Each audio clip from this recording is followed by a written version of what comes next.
student, made good, went away, became a professor, and has just recently returned to us in the Department of Electrical Engineering and Computer Science. A few highlights from his CV. He did his undergrad at the University of Toronto in computer science with a minor in mathematics. He moved here about the same time John Sotsas did, and worked for his master's with John and Rick, and then followed up with his PhD, a great dissertation, by the way, with Rick Wilds, which won several awards, including a National Dissertation Award honorable mention. After that, Kosta did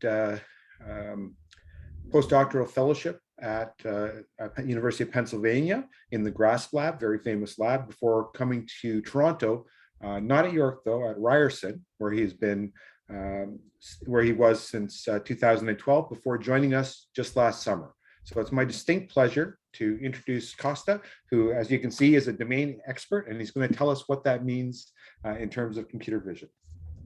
Welcome. All right, Kosta. Thank you for the introduction. Can you hear me okay? I'm a little bit under the weather. I don't think it's COVID, but these days you never know. So you guys can hear me okay? Great. Can hear you fine. Perfect. All right, so it's really a pleasure to be back, what I consider home. I spent 10 wonderful years at York, and then another decade or so out in the wilderness, and I'm excited to be back. Too bad we can't all be there in person, but I really hope to meet each and every one of you at some point. By the way, I'm actually teaching in person this semester, started last week. So, if you're in the building, feel free to drop by my office. If you have any questions, feel free to stop me, or you could even write it in the chat board. I'm actually looking at the chat board. Now, in terms of my talk, the theme of this talk, and really a core part of my research program, is domain expertise.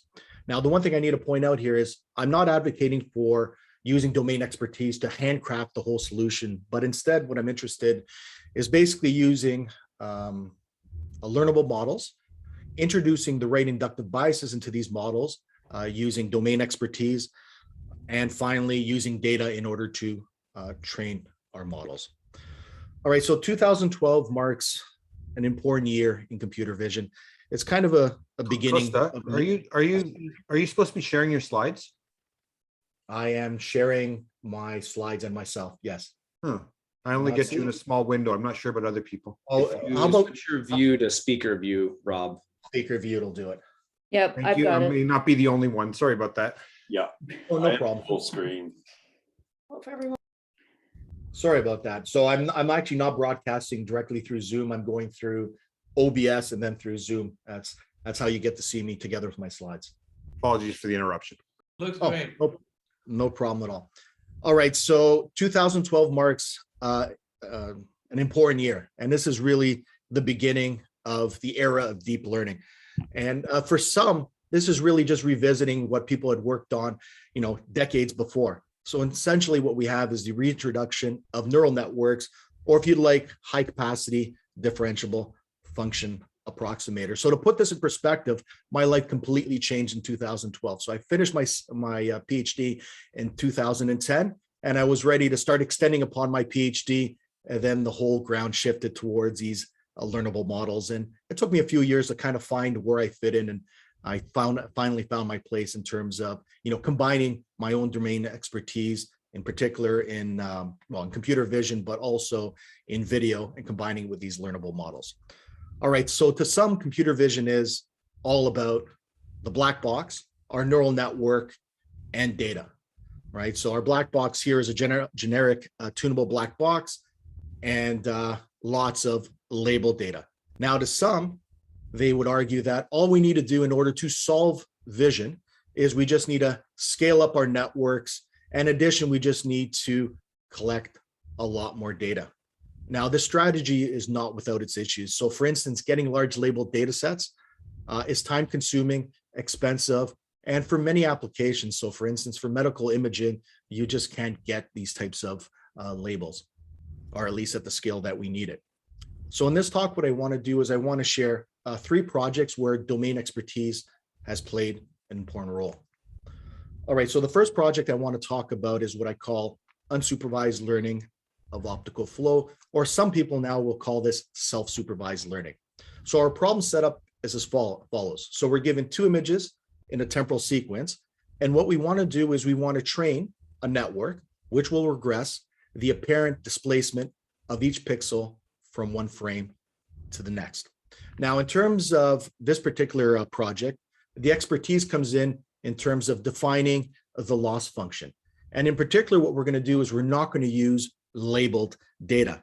Instead, what we're going to do is we're going to let our pixels speak for themselves. So we call this an unsupervised or self-supervised loss. The second project I want to talk about is this problem of pixel labeling tasks. So the idea here is what we want to do is we want to assign a label, could be a semantic label, to each of the pixels. Now, in this particular case, domain expertise comes into play in terms of how we design our architecture that will return the likelihoods of each pixel belonging to one of K classes. And finally, with time permitting, what I want to do is I want to talk about the problem of synthesizing videos of what we call dynamic textures. So you could think of examples as wavy water. So for instance, what I have here on the slide, fluttering of vegetation and water. And in this particular case, the domain expertise comes into play in terms of how we design our particular architecture. All right, so what I want to do first is talk about our work on unsupervised learning of optical flow. So this was done when I was at Ryerson. Jason Yu was actually a third-year student at the time, so he was the lead on this project. Adam Harley was my master's student, and he's just about to finish his PhD elsewhere. All right, so the idea here is what we want to do is we want to train a network which will regress the pixel-wise flow. So what do I mean by flow over here? So consider the following. So here we have two images in sequence. And what we'd like to do is take these images, push them through our regressor network. And what we'd like to do is regress the apparent displacement of each pixel from one frame to the next. Okay, so our input is 2 frames. It could be more. And our output is basically a 2-dimensional flow field.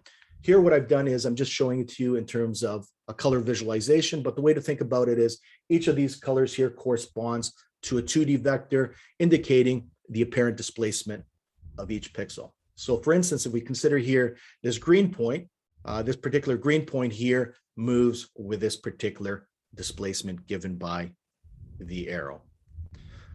All right, so in terms of optical flow, this is one of the most studied topics in all of computer vision.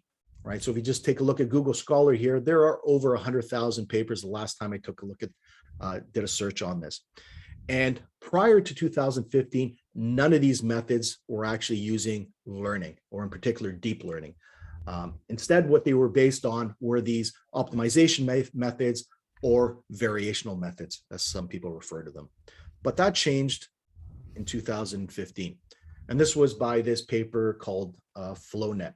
And the idea was the following. This is really more of a proof of concept. And the idea was, given 2 images, what they do is they train a fairly generic network, a fairly generic convolutional network, which will regress the displacement at each of the pixels. So prior to this, most people thought there was something special about the problem of optical flow. And most people, well, the community stayed away from applying deep learning. This one over here kind of got people excited because for the first time, they demonstrated that these methods could be competitive with the state of the art. All right, so here what I want to do is just give you a little bit of an outline of this method. So we're given 2 images. Next, what we have is a convolutional encoder. So the idea here is basically what we have is a feature encoding that captures the global information in the image. Okay, so what we're going to do is consolidate that information in our network in terms of this feature description.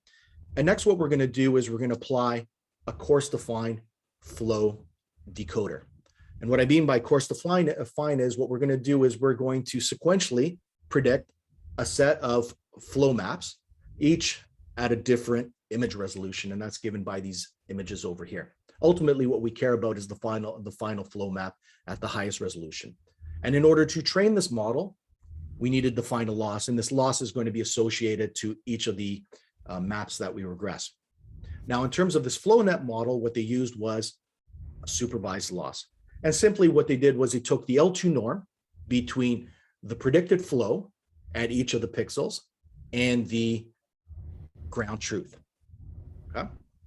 So the question here is, how are we going to get the ground truth? Okay, so the important point here is that we don't have a direct way of measuring optical flow. Optical flow is a construction. So instead what they did was they used computer graphics. So by construction, they can get ground truth through using these computer graphics methods. And simply what they did was they took a bunch of random images of chairs, placed over random backgrounds, and they applied a bunch of random transformations to them. Now, what's interesting here is that these scenes are completely unrealistic and quite different from the domain that they're ultimately going to apply these at testing time. But the surprising thing is it worked quite well. Now, in follow-up work, they decided to start using more realistic scenes. So for example, they generated this driving data set. Now, what was interesting was, in fact, they found that if you directly just trained on these particular images and then applied it to a driving domain, in fact, it worked worse than training on the chairs first and then fine-tuning on this data set. So the conjecture was, well, maybe the chairs kind of give you a simple way, a simple entry point for training the network, put you in a good basin of attraction, and then you can just fine-tune the model using the driving data set. So some people call this curriculum learning. So you start with relatively easy examples, and then you move towards harder examples. Now, I should point out here, the problem with these computer graphics methods is that it requires artists and a lot of time in order to build these large scale models. But there's quite a bit of work in this particular area in order to automate it. Now, what I want to do next is point out this particular data set, which we're going to use for evaluation. So here, what they're going to do is they're going to use LiDAR scans in order to construct their optical flow data set. So the idea is we're going to compute a bunch of LiDAR scans. You can think of these basically generating three-dimensional point clouds. And then what they're going to do is they're going to use a registration technique in order to register these point clouds. And ultimately, they're going to use those registrations in order to come up with estimates of the ground truth. Now, these LiDAR scans are not without their issues. So for instance, you typically get sparse readings. And also, they don't work on all surfaces. And the other thing is the optimization method is not trivial. Okay.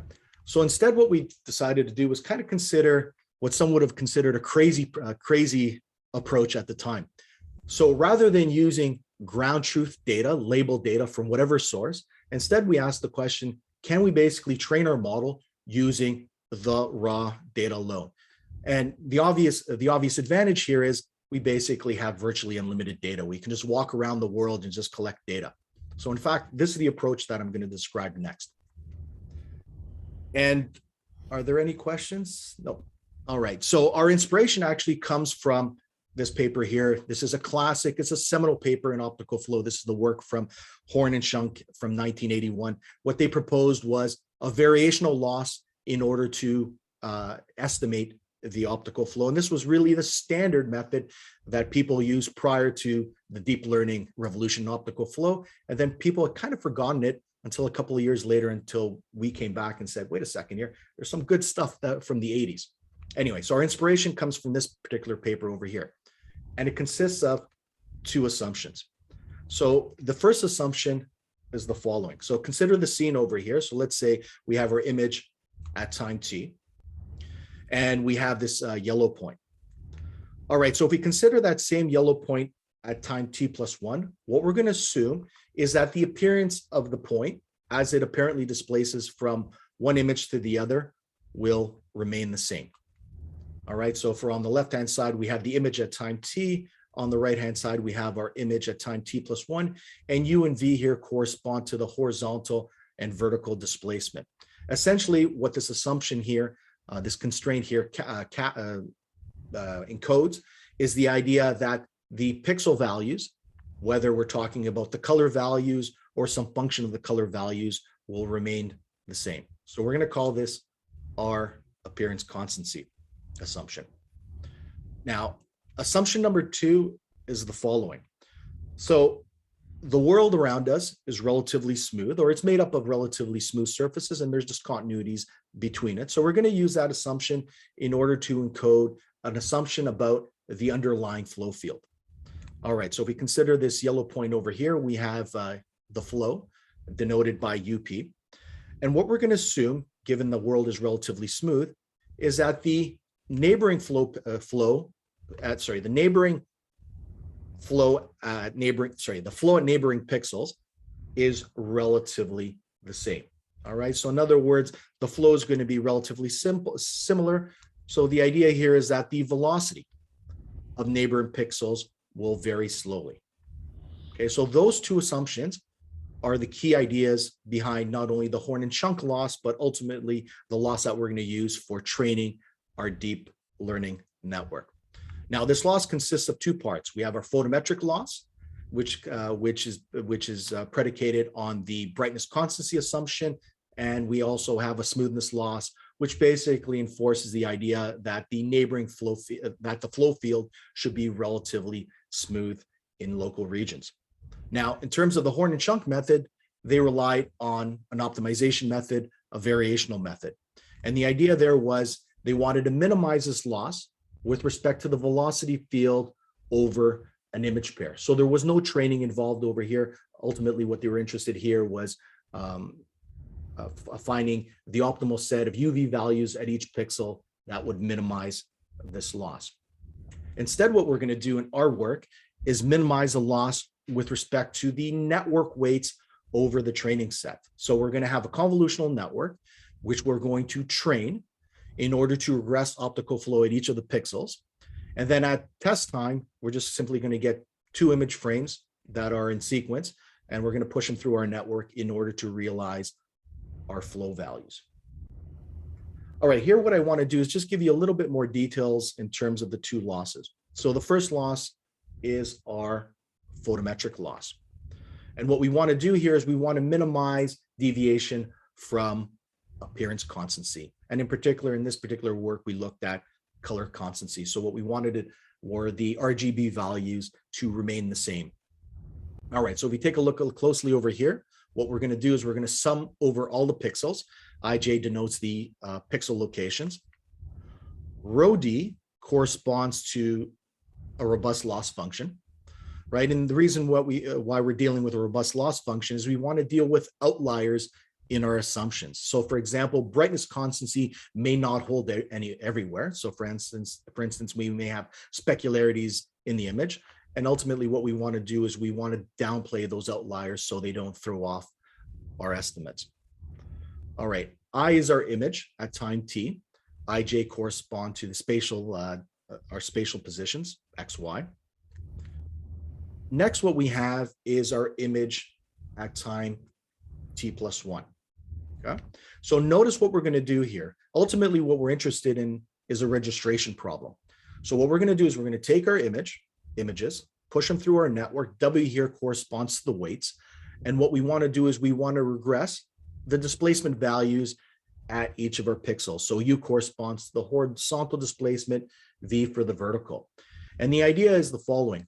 What we're going to do is we're going to essentially register our two images using these flow fields. The better the registration, then the better our flow estimates will be. Okay? And the way we're going to do this is through a bilinear warping function. Now, the important point of this bilinear warping function, and I won't go through the details, is that it is differentiable. And the reason we care about differentiability is ultimately in our training, what we want to do is we want to find the optimal set of parameters through a gradient descent scheme. Okay, so the important point here is that our photometric loss is differentiable. And the other important point here is we are not using any ground truth labels. We're just using the values of the pixels in order to direct our search for the optimal set of network weights. All right, so that's our photometric loss. And over here, we have now our smoothness loss. And here, what we're interested in is penalizing large differences of velocity between neighboring pixels. Okay, so we're going to sum this over all the pixels. Here, what I'm just going to focus on is the horizontal displacement at two neighboring pixels displaced horizontally. So in this particular case, If the values are significantly different, we're going to pay a big loss. Otherwise, we're going to pay a relatively small loss.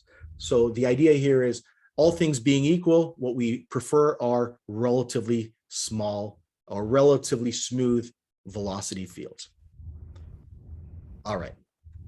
So in terms of our network, we're going to use the same FlowNet network, because what we want is a direct comparison with the supervised method compared to our unsupervised approach. So the loss is going to be changed to this photometric plus smoothness loss. Now, in order to evaluate it, what we did was we used the one of the standard benchmarks, and that's the Kitty Flow 2012 benchmark. So if we go back, if you recall, this data set was collected using LiDAR scans and basically registering point clouds. All right, so a little bit of a summary over here. So we have 195 testing image pairs. And the one thing to keep in mind here is that when we evaluate our method, so we train our model, and I'll talk about how we train it in a second, but when we evaluate it, what we're given are just these image pairs. We are not given the ground truth. In order to verify how well we've done in terms of our ground truth, in terms of the ground truth, what we need to do is submit our outputs to a particular server, and that will give us our score. And the reason people do this is to avoid people cheating. Now, here's the problem. In terms of Kitty, there are only 194 training image pairs with this quasi ground truth. Now, we can train on this and we can do very well in terms of our loss, but ultimately we don't care about our training loss. Well, we care about a network that will generalize to images that it hasn't seen. So simply training on this, fitting this data to our model will result in overfitting. So this is an impediment for supervised methods, but keep in mind, we don't have a supervised method. In fact, what we can do is just use raw imagery. And when we took a look at the Kitty webpage, turns out they had 80,000 raw image pairs just sitting there, not being used. So what we did was we decided to use this training data in order to train our network, and we didn't use any supervised data. All right, so in terms of the evaluation over here, we evaluate in terms of the endpoint loss between our predictions and our ground truth. On the left-hand side, I'm showing you three standard methods at the time. They were all based on variational methods. One is called Deep Flow, but it had nothing to do with learning. It just kind of caught on this idea that, deep was popular, so let's call it Deep Flow. Now, here I'm showing you the FlowNet supervised result, and this was trained using those flying chairs data set.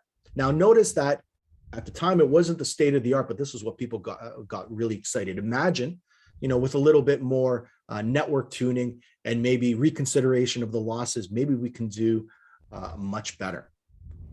And over here, what I'm showing you is the error for our method. So notice that we've halved the training error. Shouldn't be really much of a surprise because we're training on the domain that ultimately we're going to evaluate with.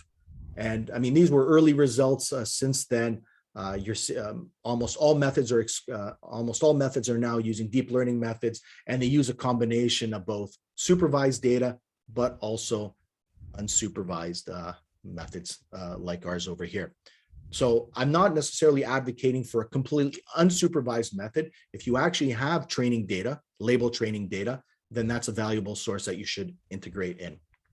All right, so in terms of a summary over here, we proposed an unsupervised loss to train a convnet to predict flow in an end-to-end manner. And basically what it did was what people had done for the last 40 years and kind of forgotten for a couple of years with the excitement of deep learning. And that's combines a photometric constancy and motion smoothness in this unsupervised loss. And the important point here is it allows training with no ground truth labels. And in addition, we showed promising results. We kind of stopped and we moved on to a different project, but the initial results were very promising and other people took up the mantle in that particular direction. All right, so if you're interested in this particular project, like all our projects, we have a project webpage. And in addition to the webpage, we also have code available. So before I move on to project number 2, are there any questions about this particular project?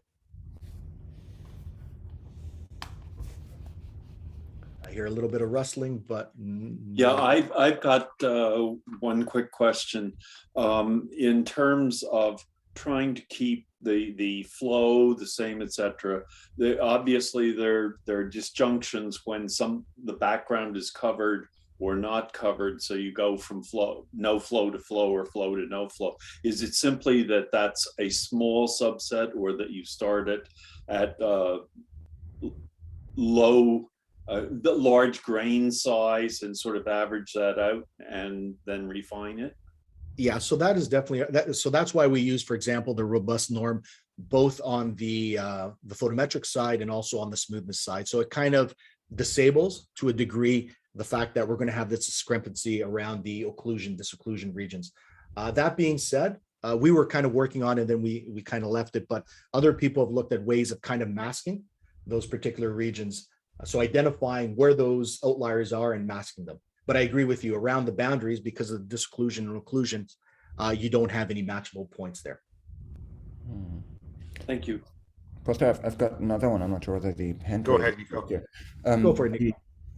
The optic flow problem is like is within the family of like correspondence finding problems.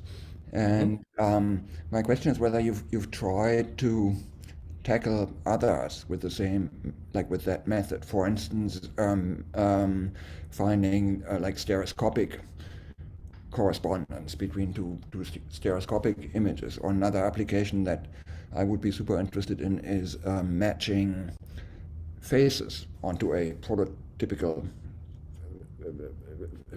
like a face prototype, either in 2D or 3D meshes or something. So have you tried that with that, like with your method? Yeah, we haven't tried that. I mean, just like classical methods, these methods tend to be susceptible to large displacements. So they don't necessarily do as well when you're dealing with large displacements. Now in the Kitty data set, they're capturing at 10 frames per second. So there's relatively large displacements, but at least this early version, we did not explicitly try to come up with ways of dealing with these large displacements, or if you like, large baseline cases stereo. All right, so let me talk about project number 2. So in this particular case, the domain expertise is not going to be placed on the loss, but it's going to be placed on the crafting of the architecture. So this was joint work with my former master's student, Adam Harley, who was at Ryerson, and he's almost completed his PhD now. And this was in collaboration with Yasunas Kokinos. So here what we're interested in is in terms of per pixel labeling tasks. So given an image, what we want to do is we want to label each of the pixels. So for instance, maybe we're interested in the semantic segmentation problem. So in this particular case, what we want to do is we want to label each of the pixels in terms of one of k known semantic categories. So for instance, we have a bunch of cow pixels, a bunch of grass pixels, and a bunch of sky pixels. All right, so what I'm going to show you first is the standard solution. So here what we have is a convolutional network. On the left-hand side here, we have our input image. But keep in mind, ultimately what we want to do is we want to come up with, or our output should be, an image of the same size.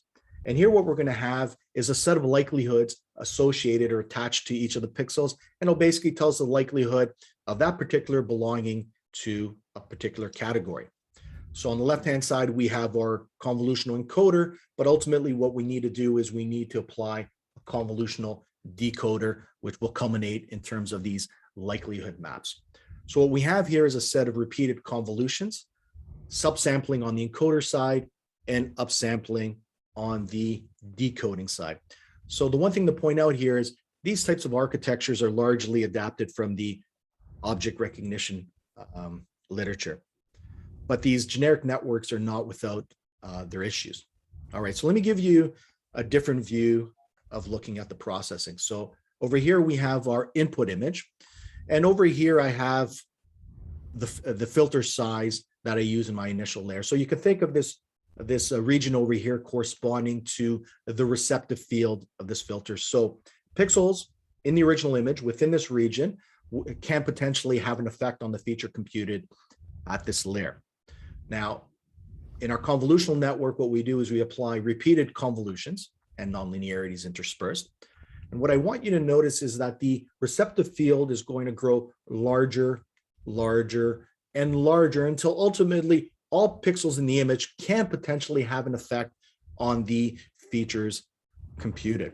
Now, this may be okay for object recognition because ultimately what you care about is assigning a label to the image, but this can be problematic when you're dealing with these pixel inference tasks, because what you may be doing is mixing unrelated information across the image. All right, let me show you an example of this particular problem. So over here, what I'm showing you is the input image. And here, what I'm showing you is the likelihood of the cat category after applying this encoder decoder architecture. So this is the output of the deep lab network, which was considered the state of the art at the time.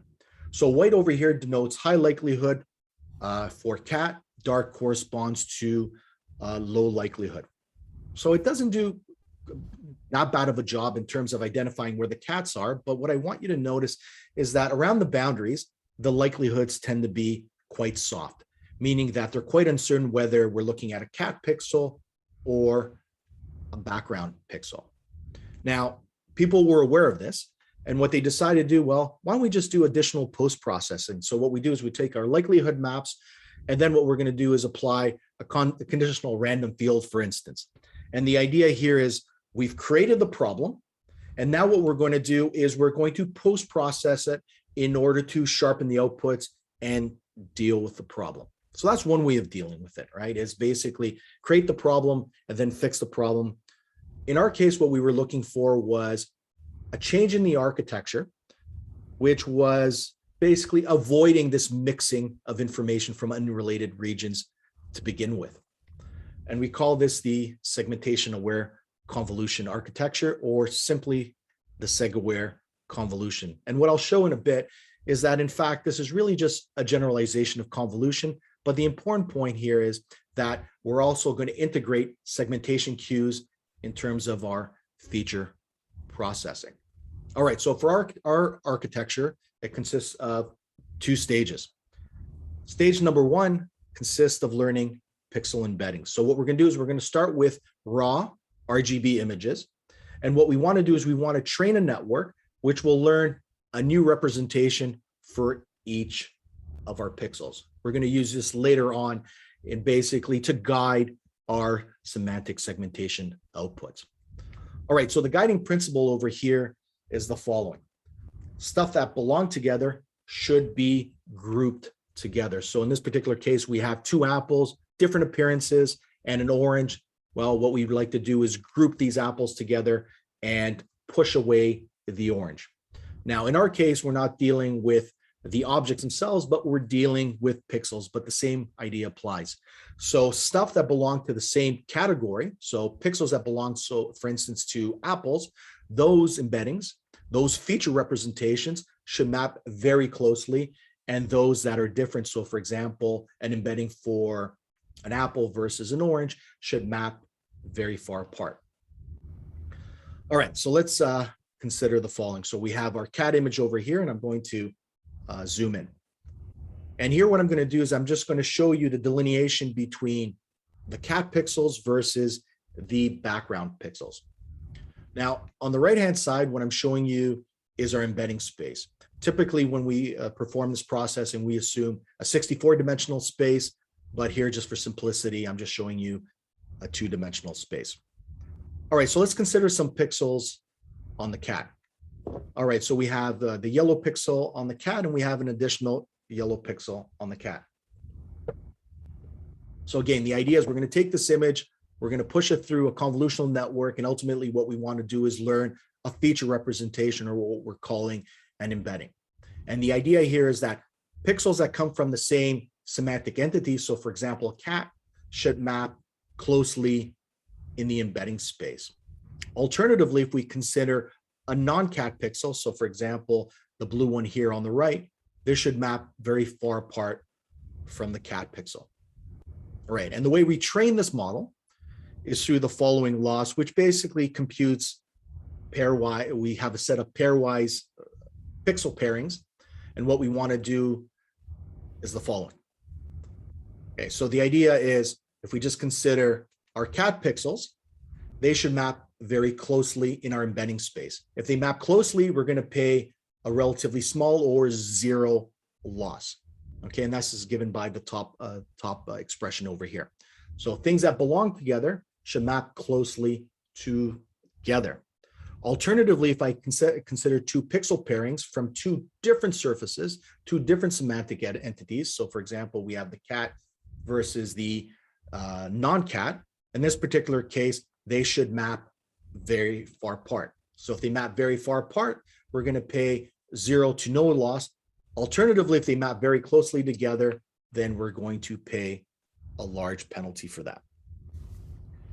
All right, so I can't visualize a 64-dimensional space. So instead, what I'm going to do is I'm going to visualize our features in a 3-dimensional space using principal components analysis. So what I'm going to do is I'm going to take my features in my 64-dimensional space, map them down to a 3-dimensional space, and I'm going to next visualize it in terms of RGB. All right, and this is our 3D PCA visualization. And the important point here is the following. The pixels that are on the cat roughly have the same color, and those that are not cat have a very different color. Okay, so we're going to use these embeddings to kind of guide the processing for the final semantic mappings. All right, so next what we have is stage 2, and this is our embedding aware filtering. Okay, once again, we have our cat image, and we're just going to zoom in over here. Over here, the red line here corresponds to the boundary between cat and not cat. All right, so let's consider the following pixel. So this pixel lies on the cat. Over here, what I have is the expression for convolution in the deep learning world. Okay, some of you are probably scratching your head and say that's correlation. In deep learning, correlation means convolution. Let's just leave it at that. Now, the important point here is the following. This type of filtering, so when we're filtering our images or our feature maps, our filtering is spatially invariant. So the idea here is we're going to apply the same filter irrespective of what content is underneath that filter in our feature maps. All right. So notice the following. So over here, I'm just showing you the receptive field of this particular filter. Now notice that this filter spans both a cat region and a not cat region. So this is where this mixing comes into play, right? So we're mixing the cat with non-cat region. And what we'd like to do is we'd like to avoid this mixing in the first place. And the way we're going to do that is through this masking operation. So instead of having our filtering being invariant to which position we're applying our filter, now we have image condition filtering via this mapping. And the idea is the following. Pixels that are similar to the yellow pixel in terms of semantic content, those should participate in this convolution operator. And those that are different, those that are on the right side of the boundary should they should be ignored in the convolution operation. So in other words, our masking will look something as follows. Okay, pixels that are similar semantically should participate in the convolution. Those that are different should not participate. All right, so the question is, what is this masking operation? Well, our masking operation is basically going to be a function of our embeddings. Recall that our embeddings were trained in such a way that things that are similar to me should map closely to me, and those that are dissimilar should map far away. So EI here corresponds to the yellow pixel, and EI plus K are basically the other pixels in our filter neighborhood. Okay, so we're going to use this in order to reduce the contribution of pixels that are different from those of the yellow pixel. Now, some of you may be wondering, this sounds very, very familiar, and you'd be right. So in fact, there's a large literature on nonlinear filtering, right? So for instance, we have bilateral filtering. And in the case of the bilateral filtering, what we want to do is define blur kernel, but we want to modulate it depending on where we're applying it in our image, right? And this is given formally as follows. So essentially all we're doing is aggregating, but our kernel will change depending on where it is applied in the image. And in addition, we have this more generalized version, which is basically the same of what we're applying to. This was applied in a non-deep learning setting years ago, and this is the normalized convolution. So in this particular case, we have X, our image content, W is our weight over here, but M is our masking. In our case, we're going to use the embeddings in order to define this particular mask. Now, the one thing I haven't pointed out here is this lambda parameter. Now, this lambda parameter is actually a trainable parameter. We train this with our network. Now, the nice thing, interesting thing here is that as we train the network may decide that lambda is not useful. Sorry, the filter masking is not useful at all. So the network can decide basically that lambda should be set to 0. In that particular case, when lambda is equal to 0, the mask is ignored and the network basically backs down to standard convolution. So you could think of our process as a form of generalized convolution. But the network may decide that in some places, for some filters, actually setting lambda to 0 and applying a standard convolution is more useful. All right, back to our CAD images over here. So we have our CAD image. Over here, I'm showing you the deep lab output. Here we have the likelihood. So likelihood of a cat. Bright means very likely. Dark means less likely. And notice around the boundaries, the likelihood values are quite uncertain. And over here, what I'm showing you is our result. So we use the same architecture, the same deep lab network. The only difference is what we've done is we've swapped out some of the convolutional layers for our seg-aware layers. So not only are we able to identify the cat, but notice that the boundaries between the cat regions and the non-cat regions are much sharper. All right, here's another example. So here we have our horse image, and here what I'm showing you is now the mask. So here what we've done is we've taken the category with the maximum likelihood, and we're just displaying this. So Deep Lab does a pretty good job in terms of horse versus not horse, but the boundaries are not really that faithful to the actual underlying image. And over here, what I'm showing you is our result. Okay, so notice that the boundaries are significantly sharper. Next, we have sheep versus non-sheep. Deep Lab result, not bad. seg-aware result, much better, in particular around the boundaries. Okay, so those are some qualitative results. Here, what I want to show you are some quantitative results. And in particular, what we're going to use is the standard benchmark, the Pascal VOC 2012 benchmark, in order to evaluate our performance. And we're going to evaluate our performance using the standard mean intersection over union, or MIOU metric. Now, on the left-hand side, what I have is what was considered the state of the art at that time. So we have Deep Lab V2, it gets 79%. And on the right-hand side, what we've done over here is we've taken Deep Lab V2 and we replaced some of the convolutional layers with our seg-aware result, or seg-aware filtering. Now, what I want to point out over here is, yeah, we do a little bit better. The question is this really significant or not? That's questionable, right? So notice it's between we have basically a 0.8 improvement. But keep in mind that the mean intersection over union evaluates all the pixels. By construction, we expect that much of our improvement is going to happen around the boundaries between two objects. Here, what we've done is by construction, we try to avoid the mixing. Unfortunately, the problem here is those boundary pixels only constitute a small number of pixels compared to the overall number of pixels in the image. So instead, what we decided to do was look at a more granular evaluation. And in particular, what we used was a tri-map evaluation. All right, so here's our image.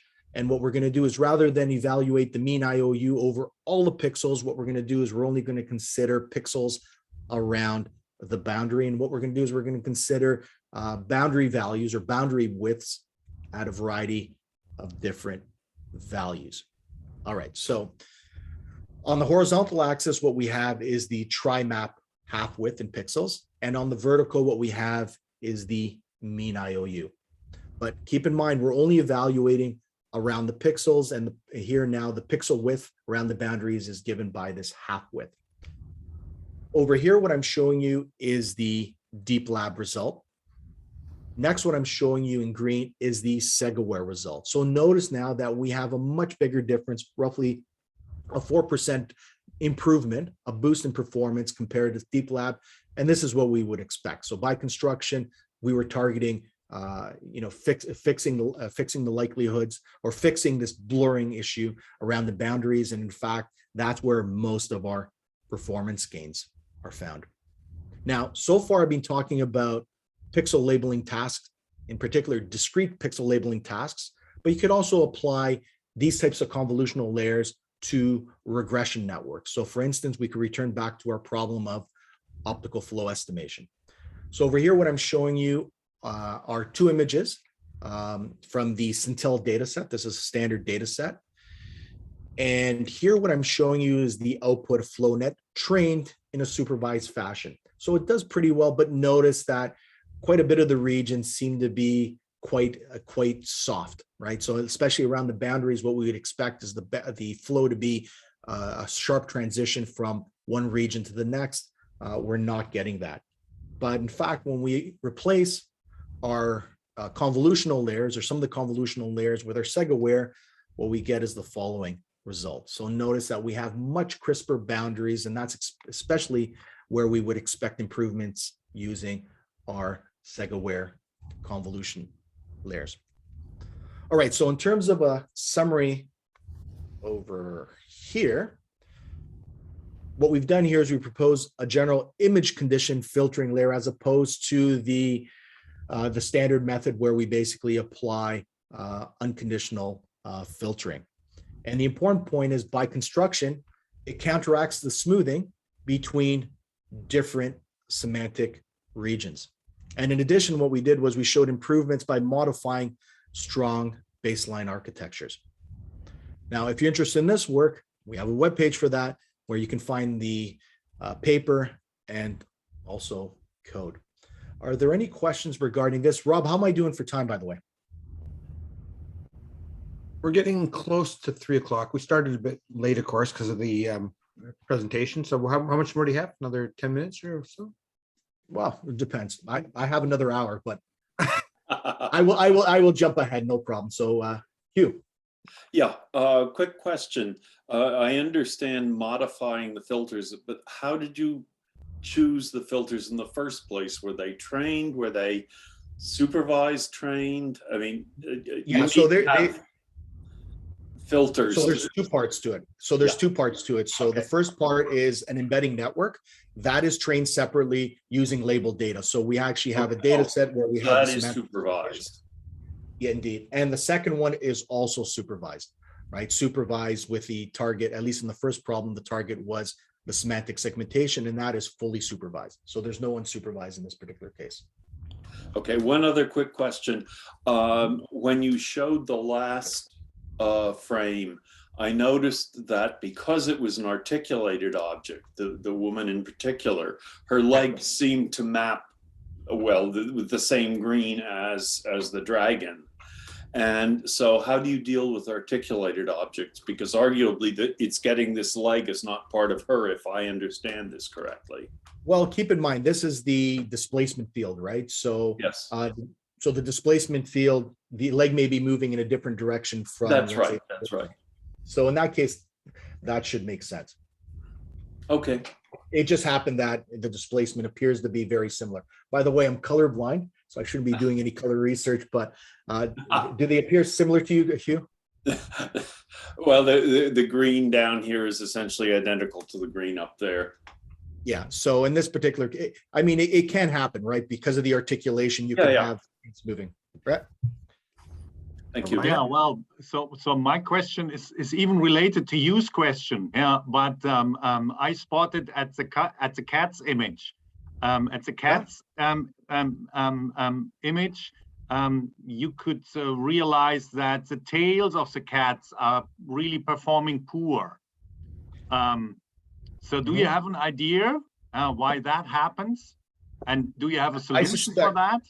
I suspect that the problem there is, and it actually shows up in the embeddings. The embeddings themselves tend to be problematic around the cats, and this is because the articulation of the tails themselves. And it also can be the limited training data in terms of the tails and their articulation.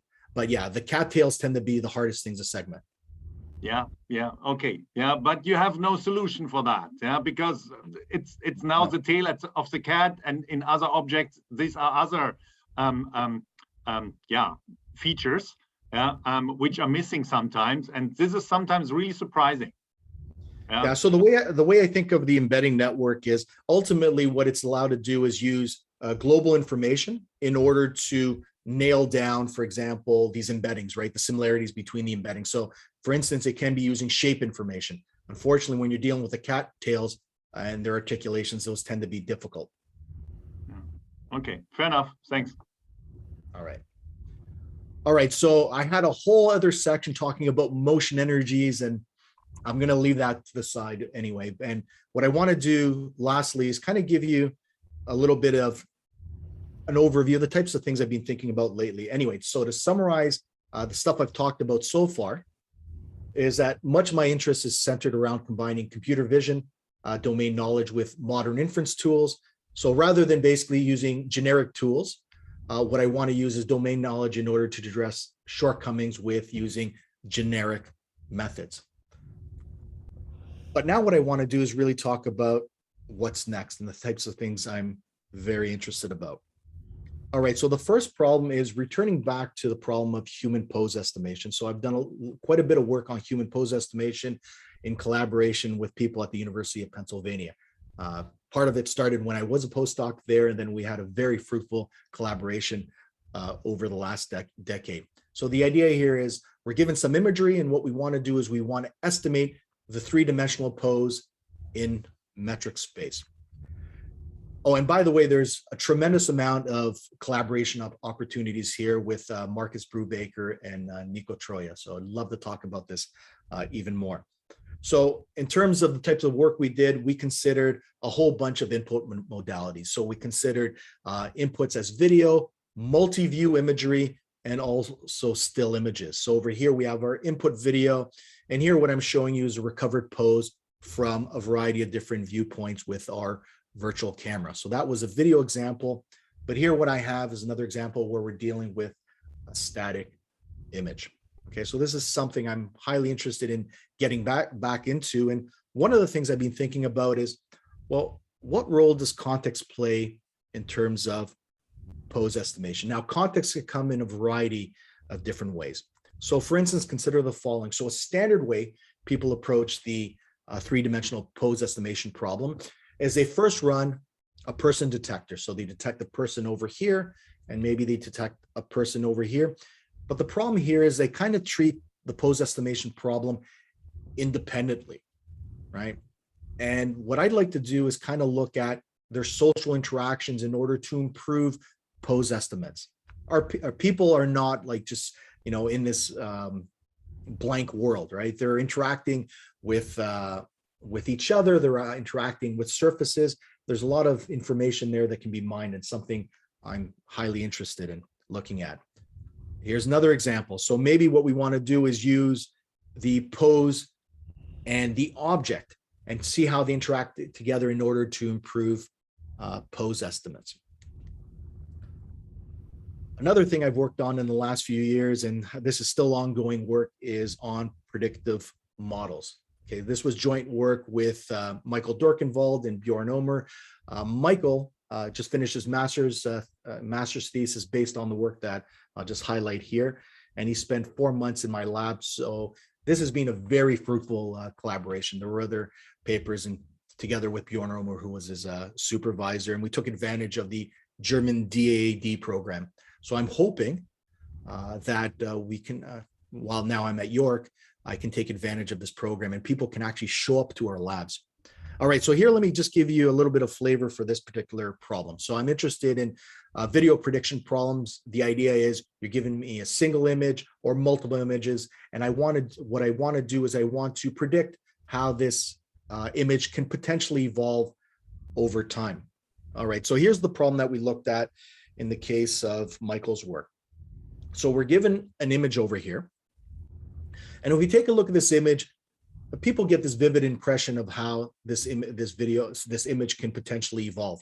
So if we take a look at the clouds, we get a sense that, yeah, the clouds could be moving. There's quite a bit of uncertainty of which direction, but nonetheless, we think that the clouds may be moving.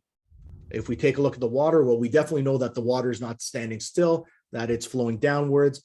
And in addition, if we take a look at the context of the waterfall, then we would expect that this the river to flow to the right. So in this particular work, what we were interested in was, given a single image, can we predict the evolution of this image? And here, what we were interested was looking at the evolution of the scene rather than, for example, people. So the output should look something like this. And we have a paper on this at CVPR last year. So it's a direction I'm quite interested in looking at. And here's the final project I want to talk about. And this is what we started calling my lab, the deep introspection problem. So computer vision at this point is dominated by deep learning, right? But there is a vexing question. That question is, what information is actually being captured inside these boxes? This is not only an intellectual adventure, but it's becoming also a legal requirement in many areas. All right, and we have quite a bit of work in this particular direction. So we have this iClear paper just last year. Here, what we were interested was basically determining in a quantitative way, we wanted to quantitatively determine the bias of our network in terms of shape versus texture in order to make decisions about what object is in the image. So this is just one of many papers other people have published where people are starting to realize that our networks tend to be very happy focusing on texture as opposed to the standard story that people talk about, that the networks are learning shape. And we also have a way of quantifying the bias at various levels in our model in terms of appearance, shape information versus texture. Here's another paper that is currently in submission. And in theory, when you're applying a convolution, then there is no positional information available, right? You're just applying the standard linear filtering. The filters are the same irrespective of where you apply them. So that's in theory. But in practice, typically what we do is we pattern network in a variety of different ways. And it turns out through this padding process, which is necessary, that we're actually introducing positional information. And in some cases, if that is useful, the network will actually identify that information and use that in order to improve its results. And the final thing is, so this one was interesting. So this one came out of a rejected paper at a different conference. So we were working on a different problem, but our network culminated in a global average pooling layer.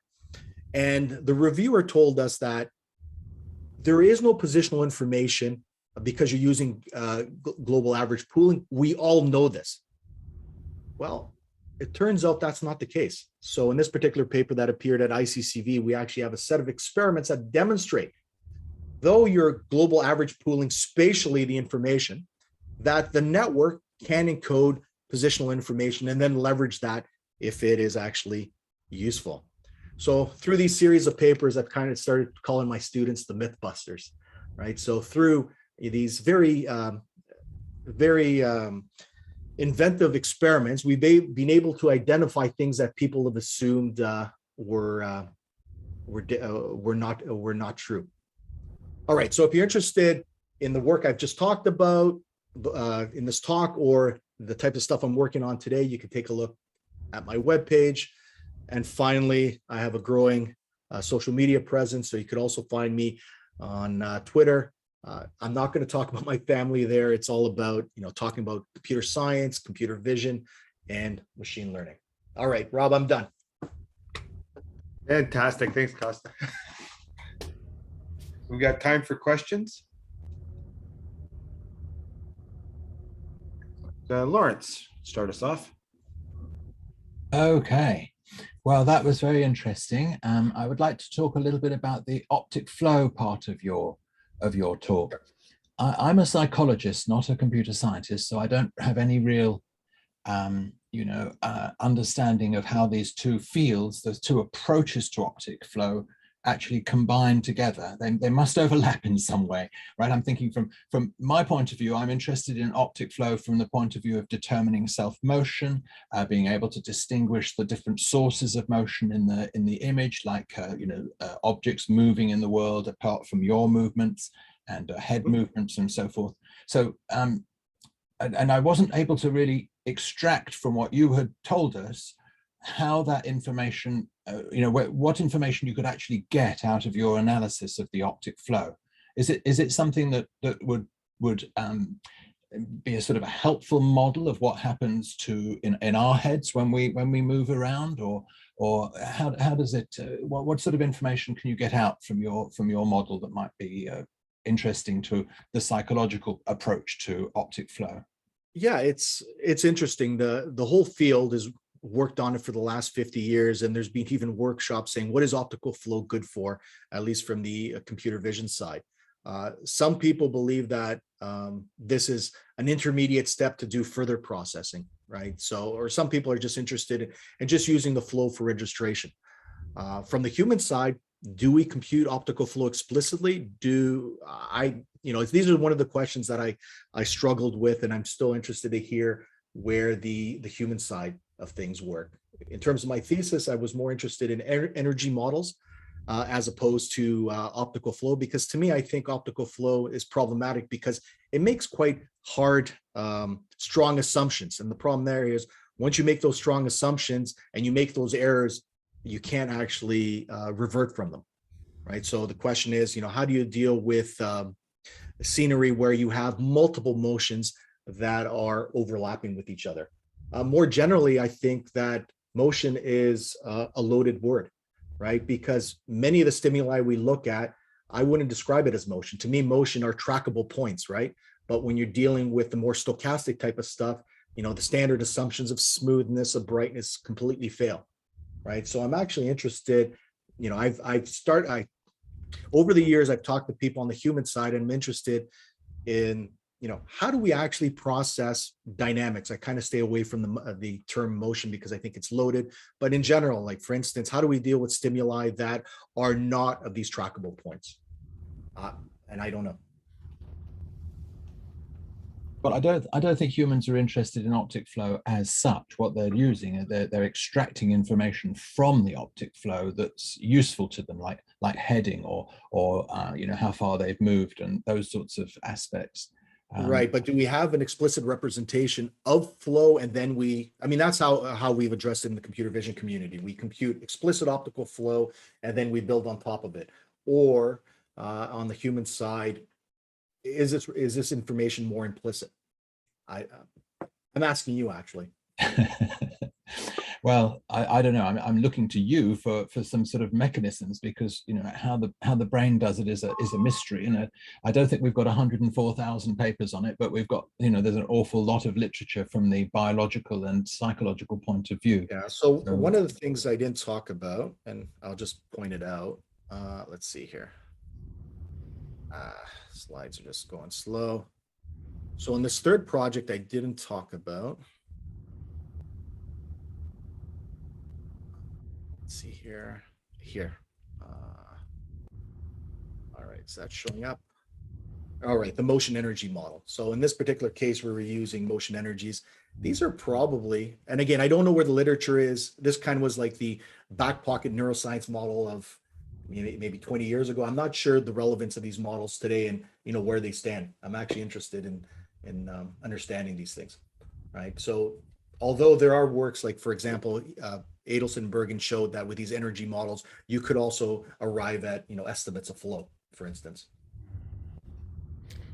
I mean, just to chip in on that discussion, I think the like in optical flow literature, like we've always had on the one hand the problem of establishing optic flow itself, and that's what you are doing. So you're like the first problem is how to get to the flow field, right? And the other problem that Lawrence is talking about is how to decompose it now into its causes. and that has always been like two different problems. And once you have like you're Costa, you're providing like an efficient high resolution algorithm to establish optic flow, and now you can go in with I'm not up to date what the newer work on using it is, but in the old days it was like Jan Kundering, for instance, who gave us lots of ideas on how The to affine decomposition, for instance, right? Right, exactly, and to take apart like what's self motion and what's object motion and the dimensionality of it and stuff like that. And I think it still makes sense to separate that, even though there might be like direct perception methods like Gibsonian kind of methods, like someone might say there's no need to first establish the flow field and then decompose, but there's like direct methods. But and I agree with you. I mean, the problem is the optical flow. So, if we're interested in, let's say, a fine motion, for instance, right?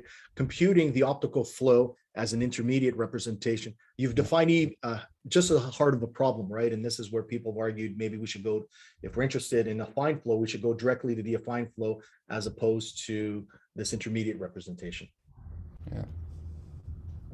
I mean, I think in computer vision, it's often a narrower definition of optic flow too, right? I mean, it really is the image-based luminance change that's assumed, right? Your motion energy wouldn't be considered an optical flow. No, but it could be a precursor. So this is, for example, what Richard Wiles, my PhD supervisor, advocated, right? This would be kind of like your an intermediate representation. If optical flow makes sense, then you can build off those energies in order to compute optical flow. But in many cases, if we look around the world, optical flow doesn't make sense, right? So again, it's unclear to me. I mean, this is just. Sorry, what do you mean optical flow doesn't make sense? What did you mean by that sentence? Right. So what I mean is, so for example, if we're looking at the fluttering vegetation, more texture-like things, if we're looking at the wavy water, the fire, right? And optical flow here, what I'm saying is in terms of the standard assumptions that we make in terms of brightness, constancy, and smoothness. These make no sense in those particular domains. I see. Yeah. They're what we psychologists would want to try and extract or remove from the image before we get the core flow out of the image. That's the idea there. But yeah, and the way that the computer vision community was, here's the image, and we're going to assign a vector at each position, and in a static world, that's fine, right? But in a more dynamic world, there's certain regions that completely make sense, others that it doesn't make sense to compute a flow field there. Correct. Yeah. Although I'm getting nervous because Hugh has his hand up, and Yeah. he was Just first, it was great talk. Just to comment, Bergen got his PhD with me at the University of Chicago in about 1980, give or take. So Jim Bergen and I crossed over at Sarnoff. Pardon me? We crossed over at Sarnoff. I was an intern Okay. when I was at PhD. I was an intern there with and Rick was there prior to me, and he That's set me right. up there. So I had quite a bit of talks with Jim. He was great. Right. Any other questions? Another hand. I was kind of curious if your explorations in providing more structure into neural nets tell us anything about biological networks and strategies that people would use.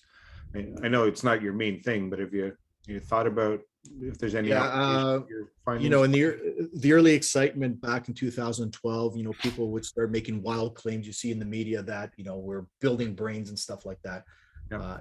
Truthfully, the stuff we're doing here is engineering, right? That's not to say that there's not useful insights from human processing, but much of that is being ignored, at least to date. Right. So we're working actually on a proposal with where is he here? Is Peter here? Yeah, Peter's here, and with Rick in terms of moving towards more interpretable networks. And this is kind of a combination of both, the engineering practice and deep learning, but also trying to look at insights from human vision in order to maybe address questions on the biological side, but also maybe make our networks more interpretable.